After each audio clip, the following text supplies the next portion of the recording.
電子情報学専攻博士1年の李延璇と申します。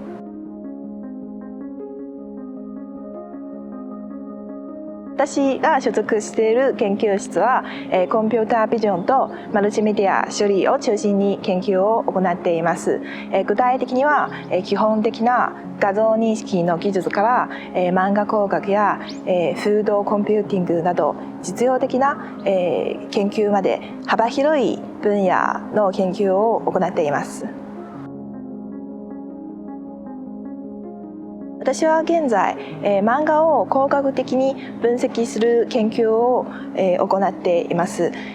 特に最近は漫画のセリフの発話者を自動的に設定する手法を研究しています。人間にとって漫画を読む際に、自然にセリフと絵を組み合わせてどのキャラクターが何を喋っているかを推定できますが、機械にとってはそれは難しいですよね。なぜかと言いますと、正しく発話者を設定するために漫画のビジュアル的な特徴とセリフの中身を深く理解しなければならないのです。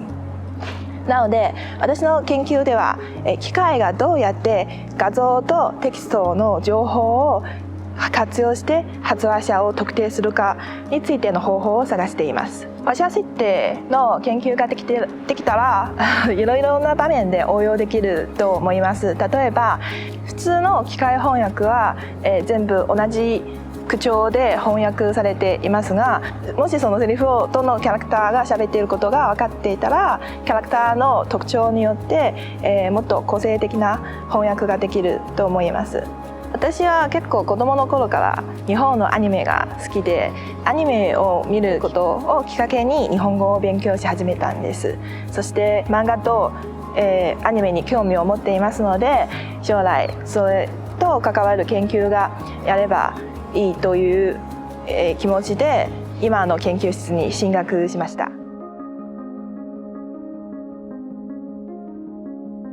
個人的には研究室で研究を行うことが好きです。そこではもっと集中しやすくて、より効率的に作業を進めることができると思います。私が所属している研究室の雰囲気がとても好きです。研究室の皆さんは私のことを、日本人と同じように扱ってくれますし、時にはその外国人であるこそ、気を使ってくれることもあります。例えば、日本語で話すときに失礼なことを話してしまうこともありますので、その場合は先生たちは温かい心で、接してくれます。そして研究室の皆さんも時々、話をかけてくれてとても嬉しいです。そして、研究に関しては毎回議論するときに、先生や研究室の先輩後輩たちからいっぱいアドバイスをいただいて、それはとても、ありがたいです。そのおかげで日本での研究生活はとても楽しいです。趣味と言えるかどうかわからないんですけど、猫を飼っていますので、猫と遊ぶ時間はとても大切だと思います。結構癒されています。一番印象的だったのは、研究室の皆さんと一緒に学会に参加したことです。その時に皆さんと一緒に食事に行ったり、そして学会の空き時間に観光に行ったりとかしました。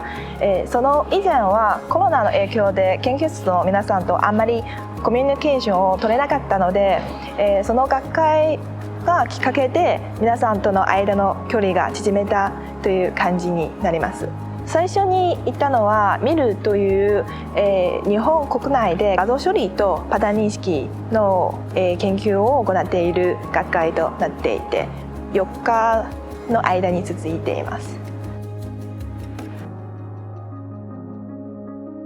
研究の分野が広くて、そして私たちの日常生活に深く関わることだと思います。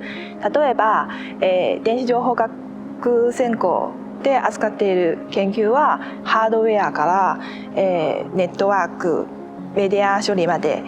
幅広い分野なので、探せば興味がある研究を見つけると思います。電子情報学専攻が扱っている研究テーマには、創造性と実用性両方あると思いますので、何かを作りたい、そして、社会に貢献したい人にはふさわしいと思います。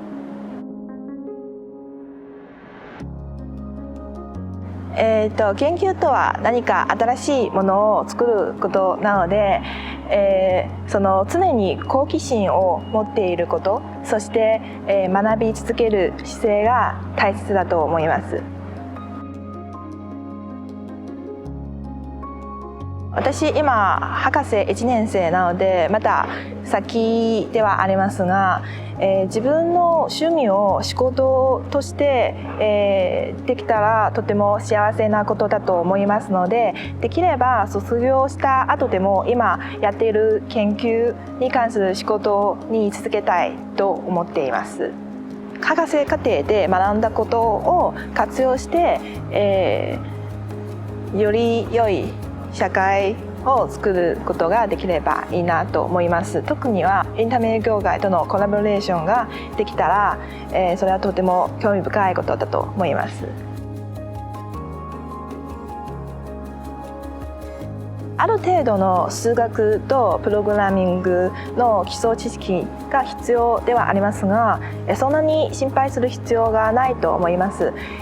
研究室では勉強会とかもやっていますので、基礎から学べることが多くあると思います。大切なのは自分が本当に興味を持っている研究を探し出すことだと思います。そして、情熱を持って研究をやるのは一番楽しいことだと思いますし、重要だと思います。